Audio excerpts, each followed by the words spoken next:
this, and I'm going to let that be because that's Israel's not in drips and drabs. জিম্মি চুক্তি না দিলে যুদ্ধবিরতি বাতিলের হুমকি ট্রাম্পের।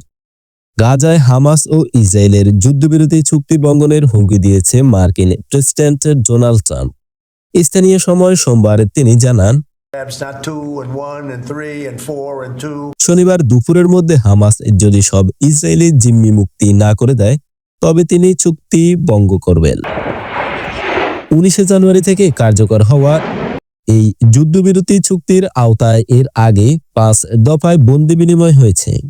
তবে হামাস অভিযোগ করেছে ইসরায়েলের যুদ্ধবিরতি শর্ত ভঙ্গ করেছে এবং তাদের কারণে বাস্তুচ্যুত ফিলিস্তিনিরা গাজায় ফিরতে পারছে না।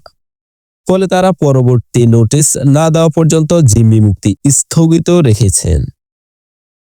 এই অবস্থায় ট্রাম্প জানান, গাজা উপত্যকার নিয়ন্ত্রণ নিবে যুক্তরাষ্ট্র এবং সেখানে বসবাসকারী 20 লাখের বেশি ফিলিস্তিনিকে অন্যত্র সরিয়ে দেওয়া হবে।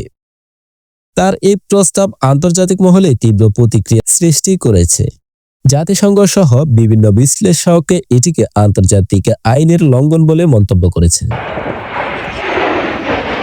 এদিকে ট্রাম্প বলেছেন, জর্দান ও মিশর যদি তার পরিকল্পনায় ফিলিস্তিনিদের গ্রহণ করতে অস্বীকার জানায় তবে তিনি তাদের জন্য মার্কিন সহায়তা বন্ধ করে দিবেন। এদিকে চলতি সপ্তাহে ওয়াশিংটনে জর্দানের বাদশা দ্বিতীয় আবদুল্লাহ এর সঙ্গে ট্রাম্পের বৈঠকের কথা রয়েছে।